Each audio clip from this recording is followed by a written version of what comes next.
어색한 웃음이 이렇게. 좋습니다. 오늘 복음을 어떻게 적용해야 되는가, 우리 복음에 대해서 계속 공부하고 있는데, 오늘은 그 본문이 두 가지입니다. 마태복음 8장이랑 로마서 8장, 다 8장이네요. 그러고 보니 마태복음 8장 23절에서 27절인데 제가 한 절 읽고 여러분 한 절 읽고 이렇게 하겠습니다.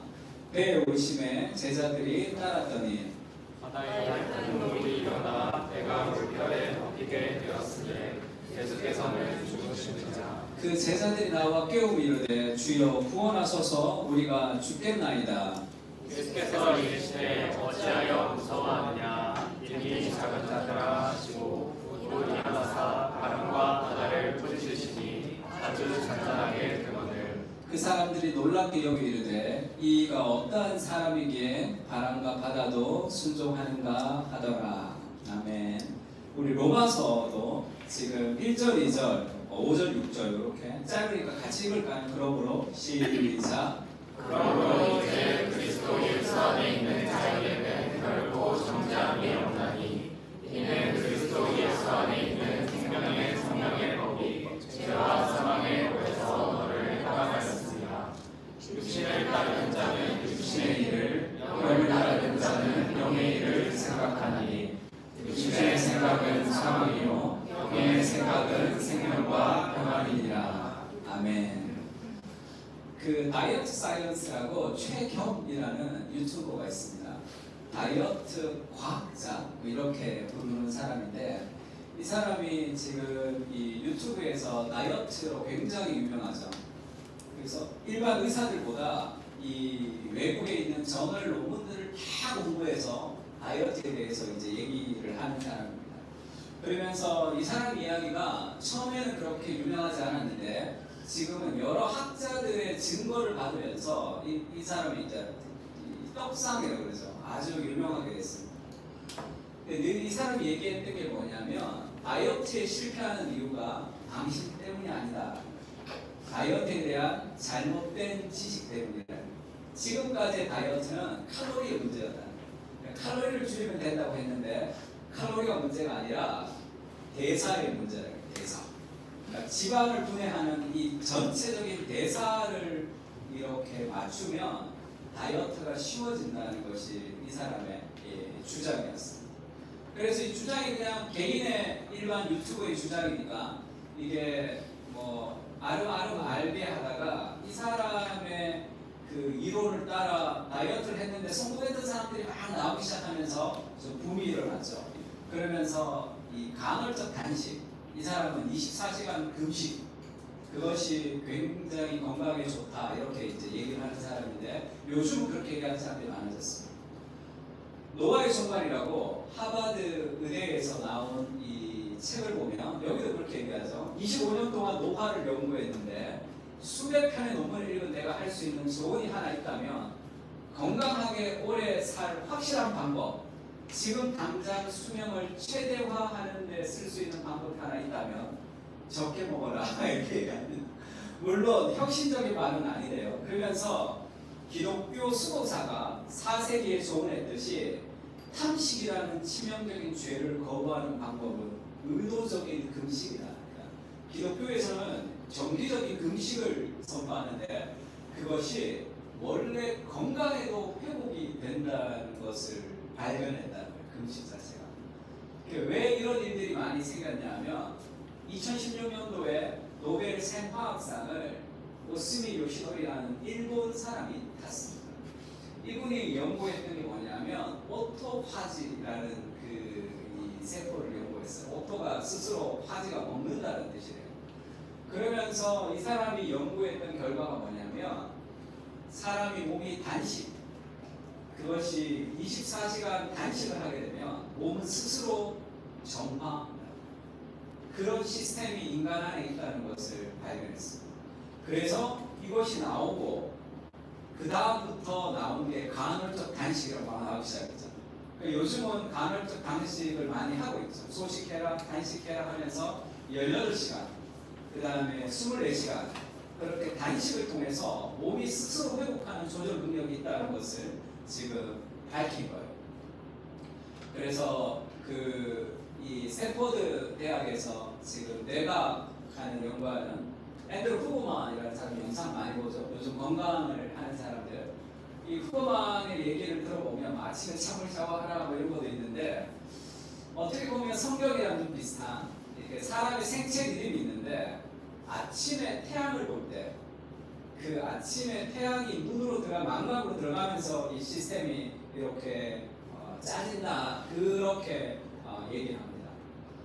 그래서 뭐라고 할까요? 왜 그런지는 우리는 알 수 없다. 그러나 인간은 그렇게 시스템이 되어 있다는 것은 우리가 발견했다. 이렇게 얘기하면서 이 후보만의 모닝 루틴 30이 있는데 유튜브 한번 쳐보세요.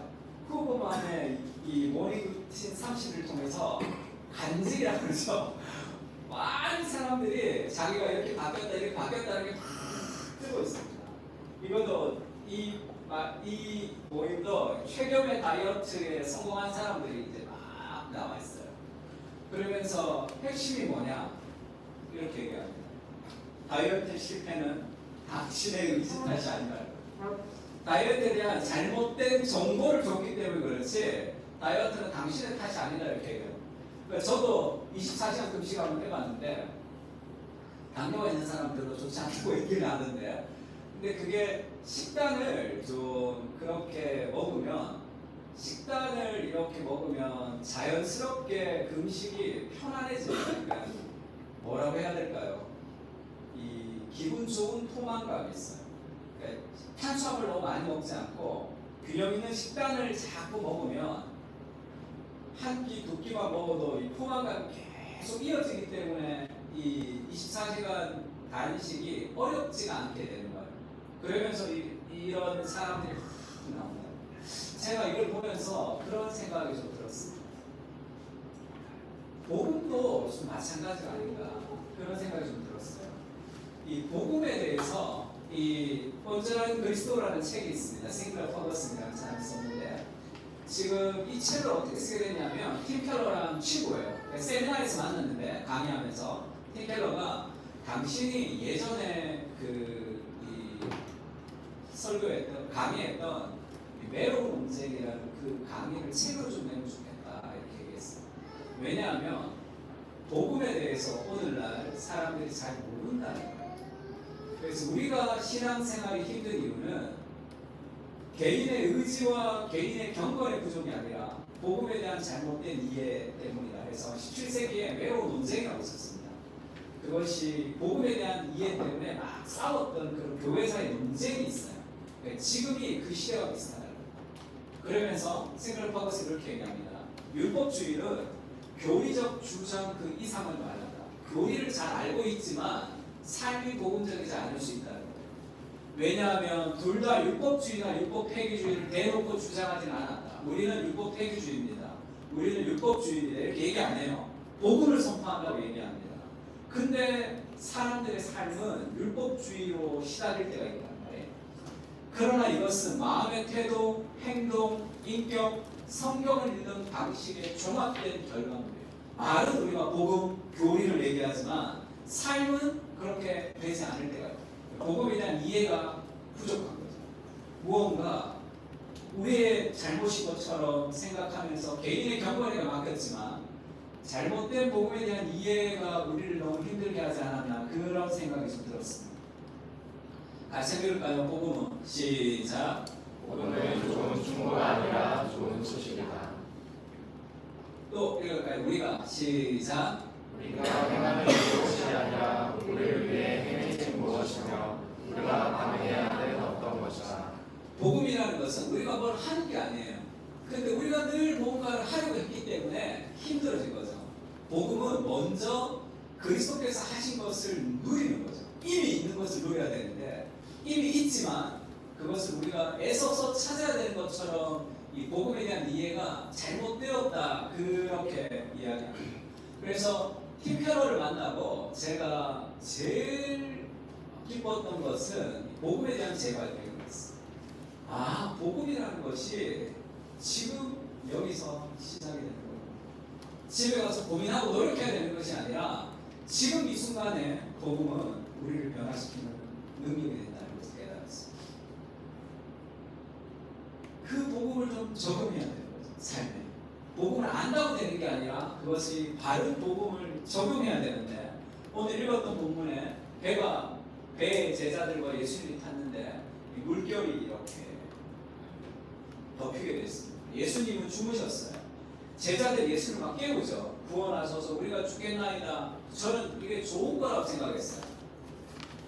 너무 폭풍이 부니까 예수님께 기도하는 거죠. 예수님 도와주세요. 얼마나 좋아요. 근데 예수님이 어찌하여 무서워하느냐, 믿음이 작은 자들아, 그렇게 혼을 낸다. 왜 무서워하느냐. 그러면 지금 이 제자들이 그리스도와 함께 있을 때 무서워하지 않아야 되는데 무서워했다는 거죠. 예수님이. 그래서 바람과 바다를 잠잠하게 하면서 그들에게 어찌하여 무서워하느냐, 이렇게 뭐라 그럴까요? 좀 잘못된 신앙을 바로잡아주는 그런 일들이 있습니다. 이 사람들이 놀랍게 이르되 이가 어떠한 사람에게 바람과 바다도 순종하는가. 예수님과 함께 있었는데 예수님 누구신지 잘 몰랐다는 거예요.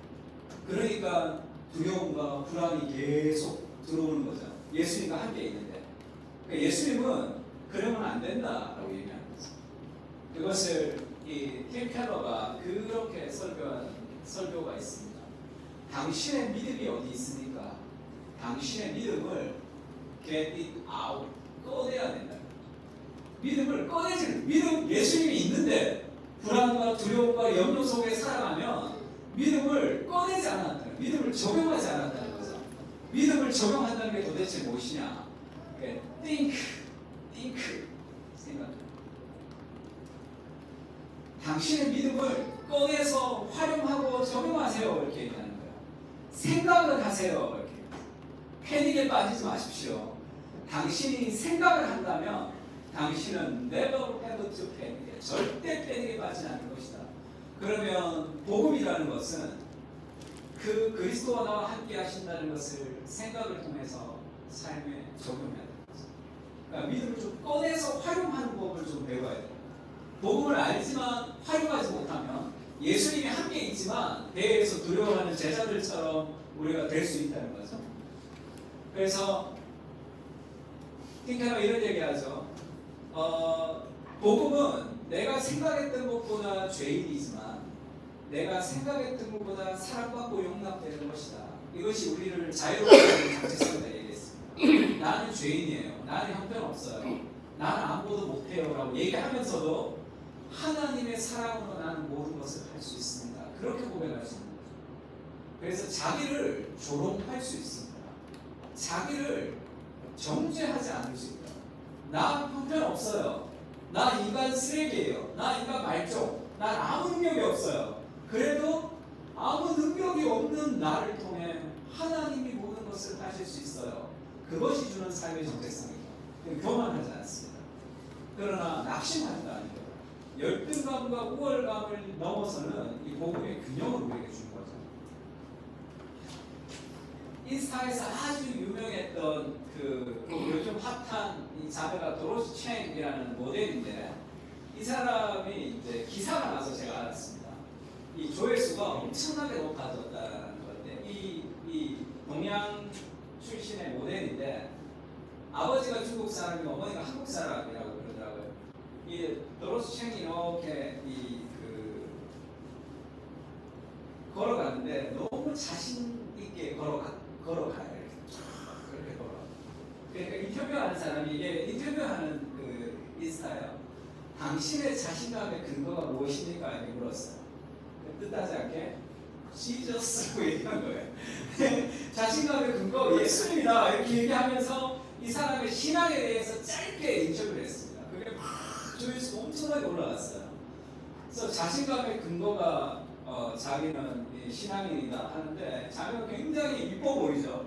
얼굴이 막 객관적으로 막 이쁜 얼굴은 아니지만 이 자신감과 이 미소가 굉장히 좋아 보여요. 그래서 사람들이 엄청나게 많이 봤어요. 그러면서 내 자신감의 근원은 예수, 모델의 당당한 고백에 네티즌의 뜨거운 갈채가 있었다. 그러면서 왜 자신감의 근거가 예수님이냐 할 때, 마치 팀캐러의 설교처럼 나의 실수와 나의 연약함에 대해서 숨기지 않는다. 나의 수치스러운 부분, 그것을 가리면서 살지 않아도 된다. 그렇게 얘기를 했어요. 아니나 다를까 간증이 올라왔습니다. 간증이 올라왔는데 자기가 뉴욕에 사는 사람은 아닌데 어느 날 뉴욕에 갔더니 팀펠러의 교회에 소개를 받고 한 번 갔다는 거예요. 그날 자기는 죽었어요. 내 삶의 정체성이 그리스도라는 사실이 자기는 충만해져서 그 다음부터 자기가 티켈의 설교를 계속 들었고 여러분들도 티켈의 설교를 좀 들었으면 좋겠다. 그렇게 간증하는 장면이 있어요. 삶에 있어서의 자신감의 근거가 나의 능력, 나의 실력, 나의 무엇이면 늘 열등감 속에 살아갈 수 없어요. 내가 어떠한 것과 상관없이 그리스도가 나와 함께 하시는 하나님의 사랑하는 자녀라는 그 확신이 우리 삶에 당장의 자신감을 주는 거죠. 그것을 계속 기억할 때, 그걸 계속 생각할 때, 뭔가 낙심될 때마다 그것을 자꾸 적용할 필요가 있어요. 골로새 4장 3, 4절에 바울이 그렇게 얘기했습니다. 너희에게나 다른 사람에게나 판단받는 것이 내게는 매우 작은 일이다. 다른 사람이 나를 어떻게 생각하는지는 굉장히 중요한 일이 아니다. 누구나 할 수 있는 얘기죠. 복음은 한 단계를 더 나갑니다. 나도 나를 판단하지 아니하노니. 내가 나를 판단하지 않아야 된다는 이 사실이 저의 인생에 뚜껑을 열어버렸어요. 왜 인생이 힘드냐면 내가 나를 판단하기 때문이죠. 내가 나를 판단하고 내가 나를 생각하는 인간의 지정의는 다 타락했다고 그랬습니다. 내 생각이 옳지 않다는 말을 하나님의 말씀의 기준에 우리의 지적인 우리의 감정도 내가 기분 나쁘다고 좌절하고 내가 기분 좋다고 교만하는 이 모든 것들로 다 타락하고 있습니다. 진리 안에 우리의 감정을 맞춰야 됩니다. 진리 안에 우리의 의지를 맞춰야 됩니다. 내가 나를 판단하지 않는 그리스도의 판단이 내 판단보다 더 큰 신뢰라는 그 확신이 너무 큰 자유를 줬습니다. 그래서 제가 복음의 정체성이라는 설교를 이렇게 한번 만들었어요. 너무 감동적이어서 그러고 나니까 여러 가지 책들에 있어서 복음의 정체성이 하나로 다 이렇게 연결되더라고요. 그래서 제가 어디 수련회 같은 데 가면 목사님 이런 설교를 해주십시오, 저런 설교 해주십시오 막 할 때 늘 하는 얘기가 있어요. 첫 번째는 무조건 복음의 정체성을 좀 들으면 좋겠다. 복음의 정체성이 아니고서 다른 것들을 쌓아가기가 쉽지가 않죠. 그래서 제가 그 복음의 정체성을 좀 소개했을 때 어떤 목사님은 자기 인생이 바뀌었다 이렇게 얘기했어요. 내 인생은 목사님 만나고 나서와 그 이유가 바뀌었다. 그런 얘기를 들었고 어느 목사님은 목사님 우리 공동체를 다 살렸다. 뭘 했냐면 복음을 소개하는 거죠. 내가 노력해서 얻는 게 아니야. 세상은 노력해서 성취하라고 해서 더 열심히 노력해서 더 많은 것을 성취하라고 얘기하는데 너의 정체성 거기서 오는 것이 아니야. 이미 완전한 은혜와 사랑을 이미 받은 거예요. 그것을 누릴 때 우리는 더 많은 성취가 할 수 있습니다. 그것을 먼저 누리는 것이 우리의 삶을 자유롭게 하는 거죠. 그것이 복음을 생각해요. 그걸 자꾸 생각해요. 무슨 기분 나쁜 일 있을 때, 좌절스러운 일 있을 때 뭘 생각합니까?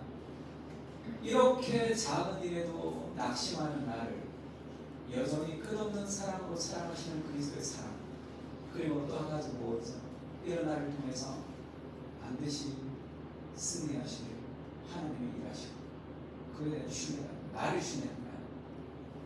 내 안에 계신 그리스도를 신뢰하는 거죠. 그것이 우리 삶의 여러 가지 것들로부터 우리를 자유롭게 합니다.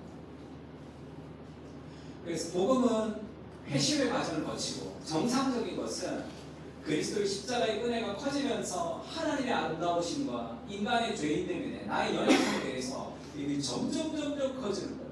아, 나는 정말 아무것도 할 수 없구나. 근데 하나님을 통해서 내가 모든 것을 할 수 있다는 것이 점점 커지는 것이 정상적인 십자가라고 했습니다. 근데 복음을 우리가 잊어버릴 때, 복음을 잊어버리면 이 축소된다 그랬죠. 하나님의 거룩하심이 자라지 못하고 나의 연약함이 자라지 못해요.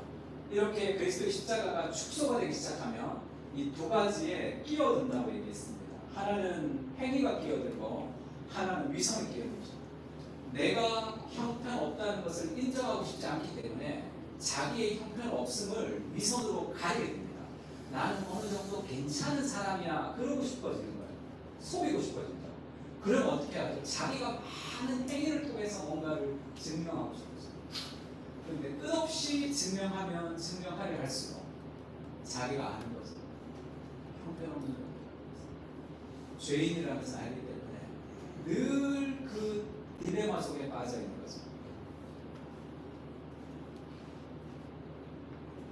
그러므로 그리스도 예수 안에 있는 자에게는 결코 정죄함이 없나니 그리스도 예수 안에 있는 생명의 성령의 법이 죄와 사망의 법에서 너를 해방하였습니다. 이것을 믿어요. 왜 인생이 복음을 믿지 못하냐면 정죄함이 더 이상에 없다라는 완전한 안정감, 그 완전한 사랑을 잘 믿지 못하는 거죠. 그래서 어떻게 하죠? 늘 자기를 정죄합니다. 그리스도가 정죄하지 않는데 왜 내가 나를 정죄해야 돼? 그 정죄가 어디로부터 오느냐? 내 생각인데 마귀가 부어주는 내 생각이죠. 형편없고 못났고 이래서 네 인생이 불안하고 두려워하고 그런 것들이 우리를 정죄하는 거예요. 그리스도가 정죄하지 않는데 왜 내가 정죄합니까? 내가 하나님이 아닙니다. 모든 정죄로부터 자유한다는 것은 내가 나를 판단하는 것으로부터 자유해야 돼요. 그래서 우리가 복음을 잊어버리고 자꾸 정죄를 하게 되면 어떻게 되냐면 마틴 로이드 존스 목사님의 글을 킹카라가 인용했는데 우리는 한편으로 죄의식과 자신의 무가치함에 필요 이상으로 큰 고통을 느끼게 되죠. 내가 형편없다는 것에, 내가 죄책감, 내가 죄인이라는 것에, 또 내가 무가치하다는 것에 필요 이상으로 눌리게 돼요. 복음이 없으면. 그러면 어떻게 되죠? 자신의 가치를 증명할 필요가 생깁니다. 나를 증명하고 싶어요. 그러니까 비판에 매우 예민하게 되어 있죠. 왜냐하면 내가 조금 더 괜찮은 사람이 되고자 노력을 하는데 너는 괜찮지 않아라고 얘기하니까 무너진단 말이에요. 내 삶의 근거가. 그래서 비판 앞에 아주 예민해집니다. 그리고 방어적이 되죠.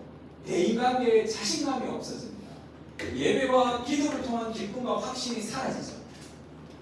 깊은 죄의식과 무가치함의 반작용으로 중독감, 다른 것들에 빠지게 되는 증세들이 계속 나타납니다.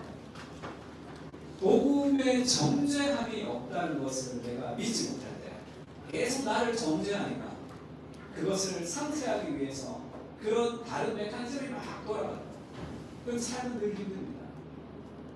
더 나아지고 싶지만 더 나아지지 못하는 그런 경향성을 가집니다. 그러면 복음을 우리가 꺼내는 것, 복음을 적용한다는 것이 구체적으로 어떻게 적용하는 것입니까? 아까도 얘기했지만 5절, 6절이에요. 같이 읽을까요? 시작. 육신을 따르는 자는 육신의 일을, 영을 따르는 자는 영의 일을 생각하느니 육신의 생각은 사망이요 영의 생각은 생명과 평안이니라. 인간의 마음을 지켜야 되는데 우리의 마음이 어디 있죠? 마음 여기 있나요? 수술할 때 째면 여기 마음이 있습니다. 우리가 이제 하트라고 하니까 마음이 여기 있는 것 같지만 사실 은밀하게 우리의 마음이 어디 있는지 위치를 모르면 여기가 아니라 여기 있겠죠. 뭐 저긴이다 이렇게 얘기하는 사람들이 있는데 여기보다는 여기가 훨씬 더 맞겠죠. 그러니까 우리의 생각은 우리의 마음과 비슷합니다. 그래서 마음과 생각을 구분하는 사람도 있고 마음 안에 생각이 있다, 생각 안에 마음이 있다, 온갖 얘기가 다 있지만 다 명확하지 않아요. 어쨌든 우리의 마음을 지킨다는 것은 생각을 지킨다는 뜻입니다. 그래서 마귀가 노리는 것은 우리의 생각이에요. 찰스 테러리가 쓴 이 그 책 중에 그런 책이 있습니다. 마귀가 우리에게 노리는 것은 한 편도 안 되는 당신의 마음이다 생각이죠. 마귀는 우리의 생각을 겨냥해서 쏘입니다. 부정들이 잘못된 생각들을 이제 갇히는 거죠. 그러면 복음을 적용한다는 게 무엇이냐면 육신을 따르는 자는 육신의 생각입니다. 영을 따르는 자는 영의 일을 생각합니다. 내가 무엇을 생각하느냐가 우리 인생을 결정하는 거죠. 늘 우리의 생각을 이렇게 흩어버리는데 마귀가 공격을 하죠. 그래서 이 C.S. 루이스의 책을 보면 그렇게 얘기합니다. 이 선배 마귀가 후배 마귀에게 그리스도인을 공격하기에 제일 좋은 것은 단어로 오염시키는 단어를, 그 문화를 통해서 단어로 오염시키는. 그래서 원래 금욕이라고 하는 것은, 절제라고 하는 것은 신앙생활에서 굉장히 좋은 것인데 사람들이 금욕, 구려 이렇게 생각이 들게 단어로 오염시키는 거예요. 그래서 금욕 이러면 싫어, 절제 싫어 이렇게. 그거는 구린 거, 그거는 뭐 옛날 거, 시골스럽고 이렇게 단어를 좀 오염시키라 이렇게. 그러니까 너무 효과적인 방식이죠. 그러면 그 생각, 그래서 영적 전쟁에서 승리하려면 첫 번째 생각에서 승리해야 돼요. 그렇지 못하면 이기지 못해요. 생각이 딱 들어올 때 그때 버려야 돼요. 그것이 훈련되지 않으면 생각이 잉태되면 죄를 낳아버려요. 그러니까 그 생각이 중요해요. 복음을 적용한다는 것은 생각을 적용해요. 힘들 때, 어려울 때도 복음을 적용하는 거죠. 내 영혼아, 네가 왜 낙심하느냐? 하나님이 너와 함께 있지 않느냐? 내 자아가 나에게 말하는 것을 믿지 말고 내가 내 자아에게 말을 걸어야 되죠. 내 영혼아. 왜냐하면 내 생각이 진리가 아닙니다. 마귀가 그 내 생각을 틈타서 나를 정죄하죠. 그래서 복음을 적용하는 것은 생각을 적용한다. 팀 체스터가 그런 얘기했어요. 같이 해볼까요? 시작. 모든 죄악과 부정적인 감정의 놀이에는 하나님에 대한 진리를 믿지 못하는 불신이 있다. 모든 죄악과 부정적인 감정의 뿌리에는 하나님에 대한 진리를 믿지 못하는 불신이 깔려 있습니다. 하나님을 믿으면 그렇지 않은데 이 가장 베이스에는 어떤 불신이 있는 겁니다. 그래서 빌립보서도 그렇게 얘기하죠. 염려하지 말고 기도와 간구, 염려와 기도를 이렇게 대비시킨다. 왜 염려하죠? 기도까지 못해요. 기도라는 것은 하나님을 생각하는 거예요. 염려는 하나님이 아닌 문제를 생각하는 거예요. 하나님보다 문제가 더 크면 염려의 사고가 되는 것이고, 문제보다 하나님이 더 크면 삶이 염려에서 벗어나는 거겠죠. 무엇을 먹을까? 무엇을 마실까? 염려하지 말라. 믿음이 적은 자다. 믿음의 문제라는 거죠. 염려와 걱정이 믿음의 문제, 불신의 문제라는 거예요. 성경에는. 왜냐하면 하나님이 계신데 하나님은 그 정도 능력은 없으신 분이야 라는 하나님에 대한 불신.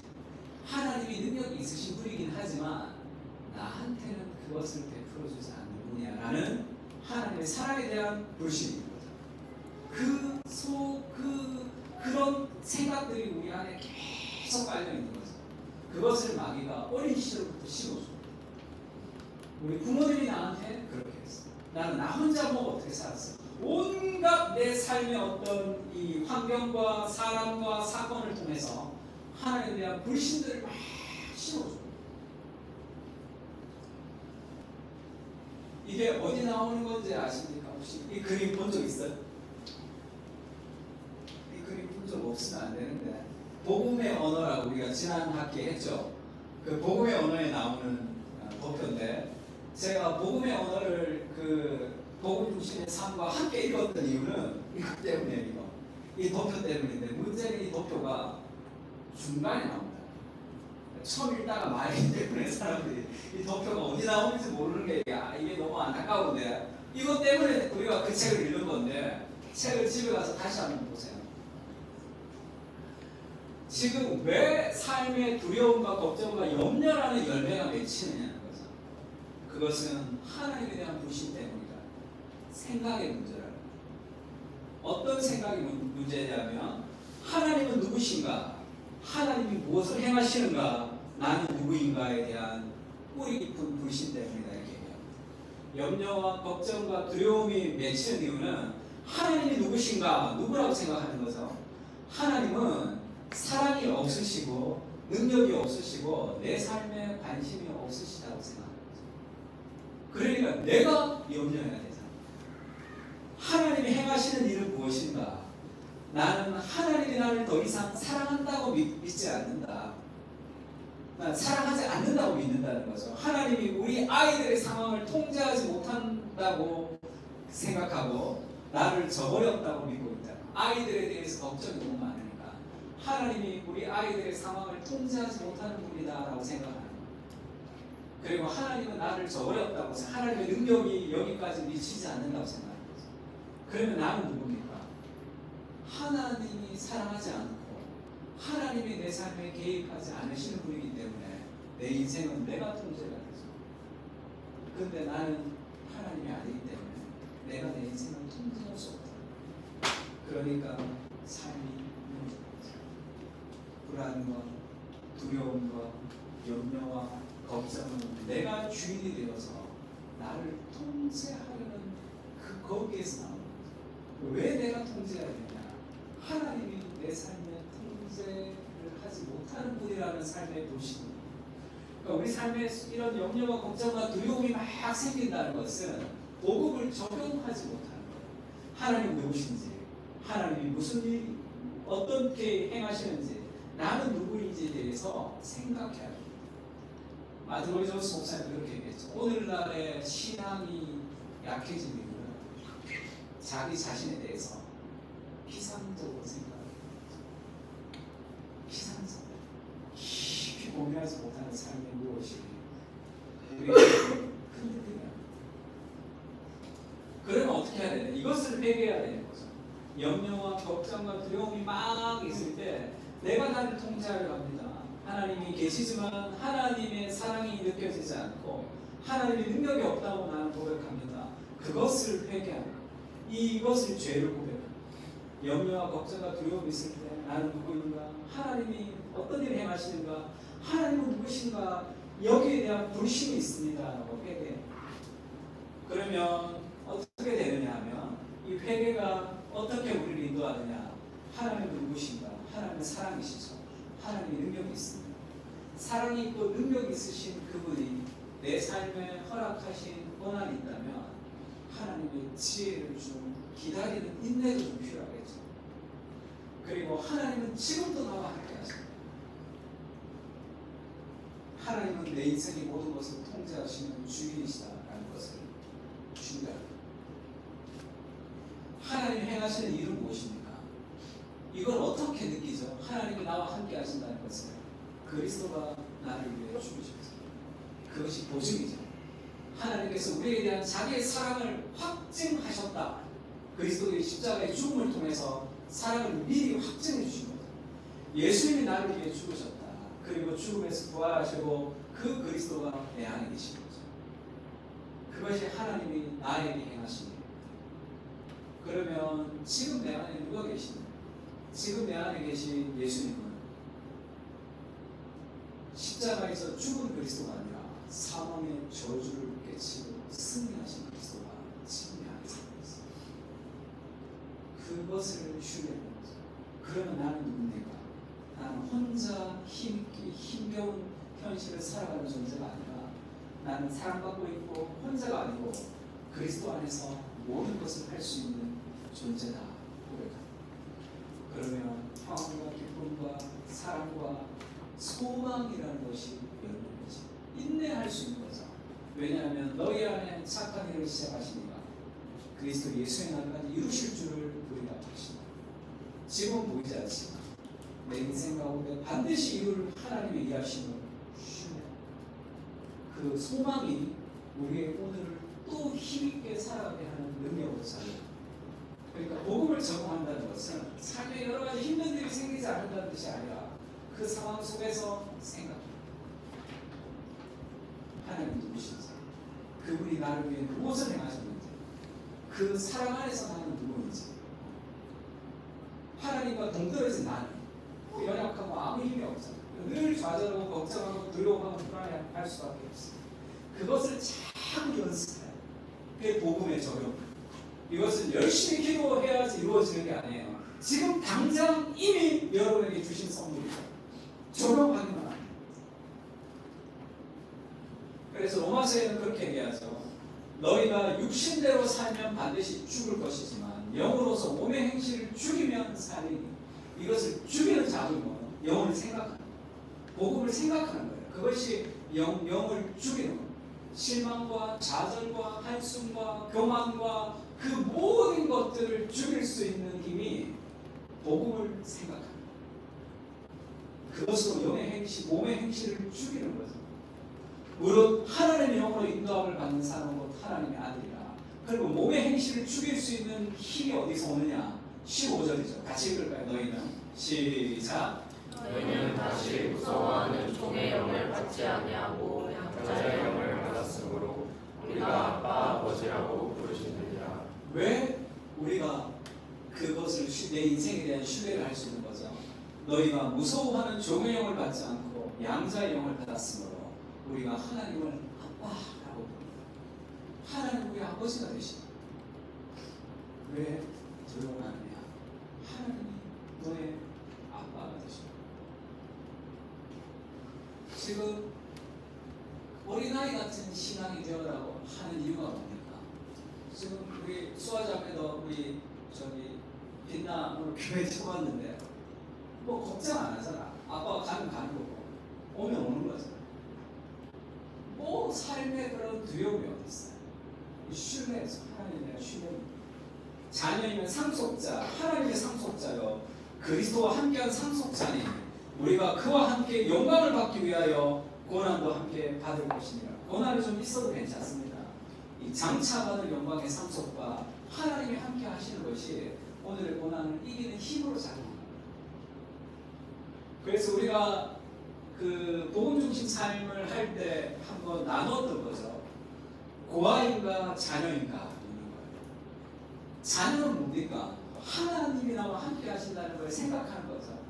하나님이 사랑하신다는 것이 확신이니까 행위로 인해서 변하지 않습니다.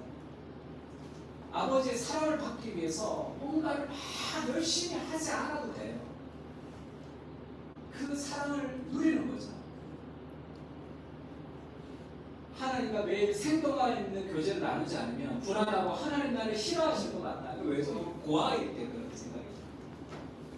멋있고 예쁘게 보여야 돼요. 실수나 약점을 지적받으면 방어적이 되거나 분노합니다. 늘 비교하고 교만이나 열등감을 느끼는 거죠. 내가 고아로 살아갈 때 우리 삶의 모든 열등감으로부터 우리를 자유하게 하는 힘은 복음에 있는데 후이 주라. 그러면 내가 너에게 누르고 흔들어 넘치도록 알려줄 것이다. 하나님 우리의 공급처가 되실 때 우리는 여러 가지 것들에 대해서 좀 잘할 수 있습니다. 자녀로서 살아야 되죠. 항상 잘해야 할 필요도 없고 항상 옳아야 할 필요도 없습니다. 하나님은 언제나 나와 함께 하시는 거죠. 잘못하면 고치는 대로 옳으면 더 나갑니다. 내가 좋은 사람이 되는 게 목표가 아니죠. 그리스도의 완전함을 의지하기 때문에 비판에도 열려 있습니다. 그것이 자녀됨의 특권이죠. 유진 피터슨 목사님이 이런 얘기 한번 한 적이 있는데 영성의 전제라는 것은 하나님이 언제나 내가 알기 전에 무언가를 하신다는 뜻입니다. 내가 먼저 뭔가를 하는 것이 아니라 하나님이 나를 통해 먼저 일하고 있다는 것을 믿는 것이 영성이다. 따라서 우리의 임무는 내가 해야 한다고 생각하는 일을 하나님이 하시게 하는 것이 아니라 기도를 통해서 내가 해야 될 일을 하나님이 해주십시오가 아니라 하나님이 하시는 일을 내가 인식해서 거기에 반응하고 참여하고 기뻐하는 것입니다. 하나님이 내 인생에 이미 일하고 있다는 거예요. 그것을 신뢰해야 돼요. 내가 막 뭔가가 아니라 하나님이 내 인생에 일하고 있는 그 일하심을 신뢰해요. 가장 아름답게 지금도 하나님 내 인생을 인도하고 있다는 것을 확신하는 거죠. 그러면 뭘 해야 되겠어요? 이거 하면 그런 삶의 거기에서부터 자유가 돼요. 이거 하면 어떻게 되고 저거 하면 어떻게 되면 그것이 죄가 아니라면 하나님이 나와 함께 하시는 삶의 자신감이 있는 거죠.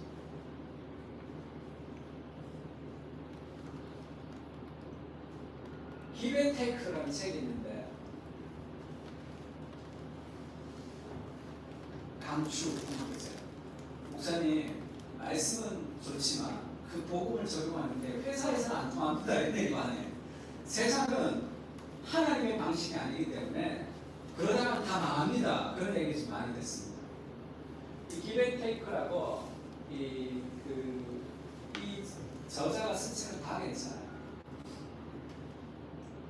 이 사람이 지금 사람들을 세 종류로 나눴습니다. 기버가 있어요. 기버, 이렇게 주기를 기뻐하고 희생하기를 기뻐하는 사람이 있고, 그 다음에 매초, 1대1. 대부분의 사람은 매초예요. 주는 만큼 받는 거예요. 이 사람 나한테 해주는 만큼 내가 해주는 사람. 그 다음에 테이커는 아주 이기적으로 다른 사람 이용해서 자기가 더 잘 되기를 원하는 사람이 있어요. 누가 성공하느냐 보면 대부분의 사람은 매초고 테이커들이 성공한다는 거예요. 아주 이기적으로 머리 막 잘 써서 자기 유리하게 하는 사람들이죠. 그런 사람들은 다 잘 됩니다. 대부분. 훨씬 잘 돼요. 그러나 인간적으로 잘 되는 것 정도로 잘 됩니다. 근데 정말 잘 되는 사람들을 봤더니 다 기버더라. 근데 문제는 제일 못 되는 사람들을 봤더니 여기도 기버더라는 거예요. 막 희생하면서 자기 걸 챙기지 못해가지고 이렇게, 그래서 제일 못하는 사람, 제일 잘하는 사람이 둘 다 기버다, 이런 얘기를 합니다. 너무 재밌죠? 우리가 복음을 따라 직장 생활을 하면 이렇게 될 거라는 생각이 많단 말이에요. 근데 대부분 이렇게 된대요. 근데 이렇게 되고 이렇게 되는 차이가 뭐냐? 성공하는 기도와 실패하는 기도의 차이가 무엇이냐? 그걸 아주 재밌게 얘기했어요.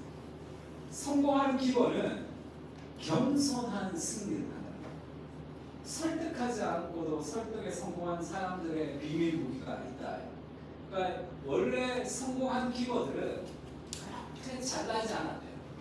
말도 잘하고 막 그렇게 잘나지 않았는데 사람들의 신뢰성을 얻는다는 거죠. 그것은 자기의 약점을 노출할 수 있기 때문이었어요. 내가 약한 걸 노출하면 등에서 칼 뽑는다는 거죠. 근데 복음은 우리가 그 노로스 챈처럼 복음은 우리에게 그리스도가 자신감을 주는데 나의 약점을 고백해도 흔들리지 않는 자신감. 왜? 그리스도가 나를 통해 일하시기 때문에. 그래서 비난과 모욕도 견딜 수 있는 힘을 주는 거죠. 그래서 이재현 아나운서 얘기를 한번 했죠. 지금은 결혼해서 은퇴했는데 백지연 이후로 가장 오랫동안 뉴스에서 앵커를 했습니다. 그 사람이 리포터부터 시작했죠. 그런데 늘 듣는 말이 너는 방송에 2% 부족하다. 예쁜 것도 그렇게 예쁘지도 않고 실력도 너무 뛰어나지 않는, 그래서 그렇게 방송에서 성공하지 못한다, 2% 부족하다, 이런 얘기를 들었다. 그러면 절망과 좌절과 한숨과 능력이 안 된다고 그렇게 좌절했겠죠, 대부분의 사람이. 그런데 이분은 날마다 큐티하는 사람, 새벽에 일어나서 하나님 그렇게 말씀하세요. 작은 일에 충성된 자가 큰 것을 맡긴다. 그래, 내가 2% 부족한 거 어쩔 수 없잖아요. 그걸 내가 어떻게 채울 수 없잖아요. 그냥 내게 맡겨진 하루하루 작은 일에 최선을 다해야겠다. 지금 내가 메이저리그 리포터니까 영어 열심히 해서 메이저리그 이렇게 사람들 열심히 해야 되겠다. 그렇게 하루하루 살다가 뉴스에서 앵커를 가장 오래 했죠. 지금은 굉장히 다른 사람들의 많은 모델이 되고 있습니다. 그것이 복음의 정체성입니다. 너 2% 부족해. 너 안 돼. 난 안 되는구나가 아니라 그래, 나 부족해. 근데 내가 할 수 있는 것들, 하나님이 주시는 것들 내가 해나가는 거죠. 겸손한 승리가, 성공한 기버들은 자신의 약함을 노출할 수 있죠. 복음의 정체성을 가지고 있는 것입니다. 그 다음에 성공한 기버와 실패한 기버가 어떤 차이가 있는가 할 때, 실패한 기버는 사람들한테 봉사하고 희생하면서 자기를 챙길 줄 모른대요. 그래서 무너진다. 성공한 기버는 자기를 챙긴다는 거예요. 그래서 이기적 이타주의자, 이런 것을 하는 거예요. 그래서 자기에게는 테이크고 다른 사람한테는 기버인 사람들이 성공한다, 이렇게 얘기했는데 그건 좀 틀린 말이에요. 이 사람들이 이기적이라고 얘기했던 게 왜 이기적이냐면, 성공한 기버들은 자기의 목표를 챙기는데 그 목표가 대부분 이렇게 얘기해요. 젊은이에게 긍정적인 역할 모델이 되는 것이 자기의 목표예요. 이런 사람들은 남들을 도우면서 자기를 무너뜨리지 않는다는 거죠. 왜 젊은이들에게 긍정적인 역할 모델을 해야 되면 내가 열심히 해야 돼. 이건 이기적인 목표를 채우는 테이크업라고 해석해야 되는 것이 아니라 소명입니다. 소명입니다. 내가 살아가는 삶에 있어서의 소명이죠. 젊은들에게 긍정적인 역할 모델이 되어야 되는 것이 소명인 사람은 기버로 살아가지만 계속 성장하기 때문에 성공한 기버가 될 수 있습니다. 그리고 어떤 사람은 저소득층 여성을 대변하는 것이 내 삶의 어떤 비전이다 하면, 그래서 요거를 이 사람들은 개인의 목적을 이뤘다 그래서 자기에게는 이기적이고 남에게는 이타적인 사람이 성공한 기버다, 이렇게 이제 애덤 그란트는 번역을 한 거예요. 아마도 이런 성공한 기버들은 대부분 크리스찬들이 많겠죠. 자기 인생의 목표를 타인을 위해서 뭔가를 하는 것으로 생기지 않기 때문에. 그러니까 하나님의 소명이 있을 때 성공한 기버가 될 수 있습니다. 그래서 또 한 가지 얘기를 하는데, 성공한 기버들은 일을 엄청나게 더 많이 해요. 그러면서 그 기버들을 모아서 이제 처음에 어떤 아주 이렇게 할렌가에 있는 어려운 학교에 교사로 지원을 했어요. 기버들이 주로 그런 걸 하죠. 대부분의 기버들은 너무 힘들어서 나 떨어지는 거예요. 실패한 기버가 되는 거죠. 남 도우려고 순수한 마음으로 갔다가. 근데 거기서 끝까지 오래 교사를 하면서 있는 사람들은 뭐가 다르냐는 거죠. 그 엄청나게 스트레스가 많은데 그 사람들은 주말에는 또 봉사활동을 한다는 거예요. 학교가 너무 힘든데 주말에 봉사활동을 하는데 더 성공한 기부가 된다는 거예요. 그 비결이 무엇인가를 이렇게 얘기했습니다. 에너지 소모가 많은 학교에서 자기 직업이 힘들다고 여기는 교사는 상당히 많은 에너지를 소진한다는 사실을 발견했다. 그래서 대부분 다 실패한 기부가 되는 거죠. 그러나 더 깊이 들여다보면 스트레스는 자신이 아무것도 변화시키지 못했다고 느끼는 교사들의 에너지만 소진시킨다는 것을 알 수 있다. 자신이 지속적인 영향력을 끼친다고 느끼면 스트레스를 받지 않고 탈진하는 일도 없다. 성공한 기버들은 더 많은 일을 하지만 그 일을 통해서 자신의 가치를 발견, 인정을 받는다. 그러면서 이 전화하는 사람들이 있습니다. 장학금을 위해서 장학금을 좀 주십시오라고 막 전화하는 사람들이 있는데, 이게 전화하는 사람들이 장학금 주겠어요? 다 거절하죠. 그래서 퍼센테이지가 낮은데, 특히 기버들은 기버의 마음을 가진 사람들, 그런 일이 더 힘들죠. 거절을 당하기 때문에. 근데 장학금을 받아서 공부하고 있는 사람들의 그런 소감문을 딱 읽어주니까 퍼센테이지가 특히 기버들에게 있어서는 2배 이상 뛴 거예요. 왜 그렇죠? 내가 지금 이렇게 모욕을 받고 수모를 받지만 혹시 이 사람들을 통해서 누군가가 장학금을 받을 수 있다면, 그래서 정말 장학금 받은 사람을 만나게 됐대요. 장학금 받아서 열심히 사는 사람을. 그랬더니 전화를 통해서 이 수익금을 받아내는 퍼센테이지가 더 높아졌다는 거예요. 일의 문제가 아니라 내 인생이 가치 있는가요? 내 인생이 하나님을 위해서 사용된다는, 복음의 통로가 된다는 삶의 가치가 더 많은 일을 하지만 지치잖아요. 그래서 왜 대부분의 기버들이 그 학교에서 다 지쳤는데 일을 떠나면 그 교사는 지치지 않고 살아가느냐면, 토요일 주일날 자원봉사를 하면서 충만히 채우는 거죠. 그 사람들을 통해서 내가 이 땅에 있는 삶의 이유, 내가 열심히 공부하는 삶의 이유들을 채우면서 살아가기 때문에 더 많이 일하지만 더 열정적으로 살아갈 수 있게 된다. 이렇게. 제가 이창석 목사님 그런 얘기 한번 하신 거 들었는데, 일이라는 것은 많이 하면 많이 할수록 이 자동차 게임할 때 이렇게 속도가 올라가면 이 에너지 충만되는 거 있죠. 그것과 비슷하다. 일을 많이 하면 많이 할수록 쫙 에너지가 더 올라간다, 이런 얘기를 한번 했어요. 그 얘기를 듣고 나오면서 좀 말이 되나? 다들 이제 말이 되나? 일을 많이 할수록 탈진하지, 이런 얘기를 했는데, 그 일이 내 삶의 가치와 동반될 때 삶은 더 많은 일을 성취할 수 있게 됩니다.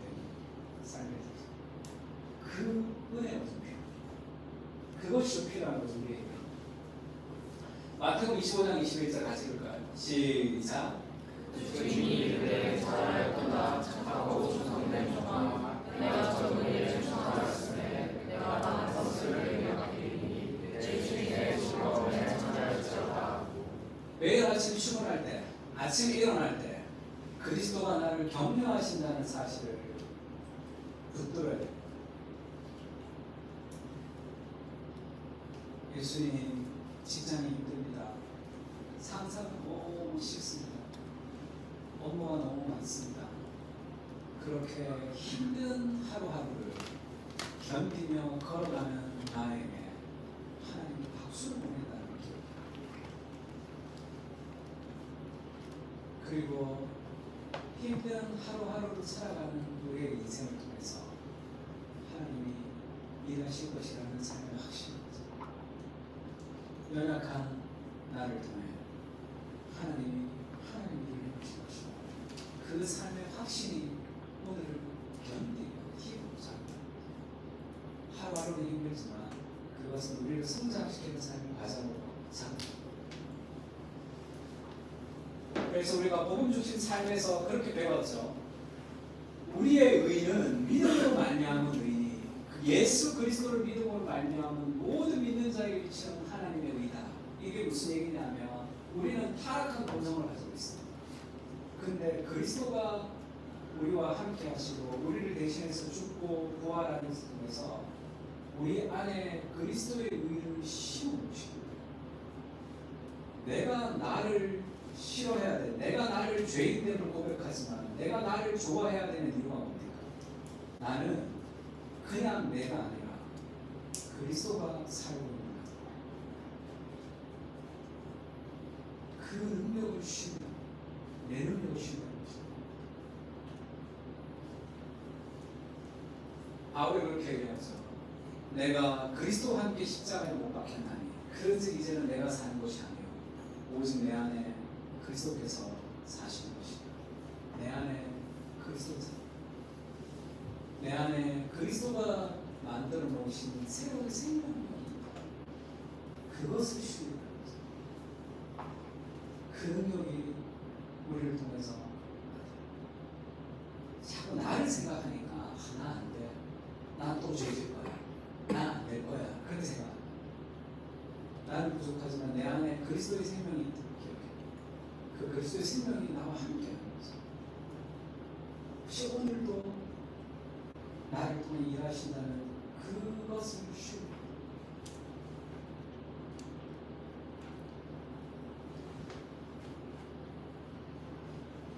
시편 1편에 보면 시냇가에 심은 나무가 율법을 즐거워하여 율법을 묵상하죠.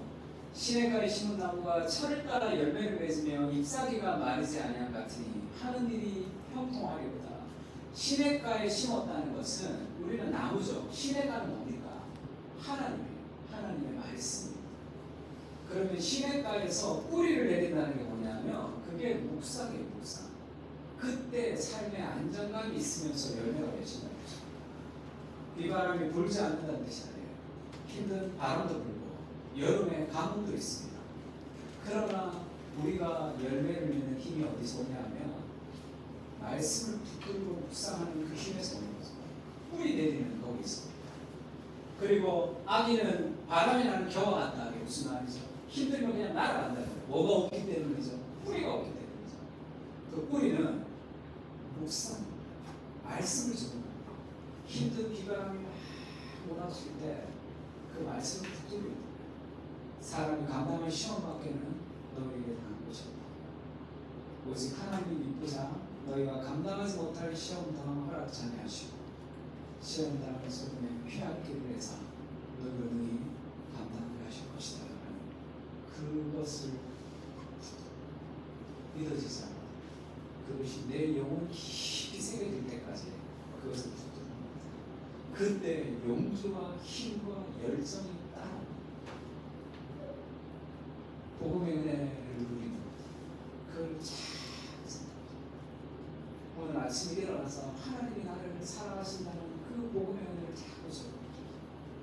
우리 아까 불렀던 찬양 중에 이런 찬양이 있죠. 주님 손에 맡겨드리는 나의 삶 주님께, 주님 손이 나의 삶을 이끌네 나 주의 것 영광. 그 다음 가사 보면 Jesus I believe in you. 내가 믿는 분이 예수고 Jesus I belong to you. 나는 그리스도에게 속해 있어. 우리가 복음의 정체성을 얘기할 때 제일 중요한 것은 내가 누구냐가 아니에요. 내가 누구에게 속해 있는. 나는 그리스도 안에 있어. Jesus I believe in you. Jesus I belong to you. 그리스도 안에 그 은혜를 가지고 살아가시고 연약하고 힘들지만 내 안에 나는 그리스도 안에 있다는 그 날마다 좀 적용해요. 힘든 가정생활, 힘든 직장생활, 여러 가지 살아가는 삶 자체에 복음을 가지고 적용해요. 복음이 우리의 삶을 열매맺지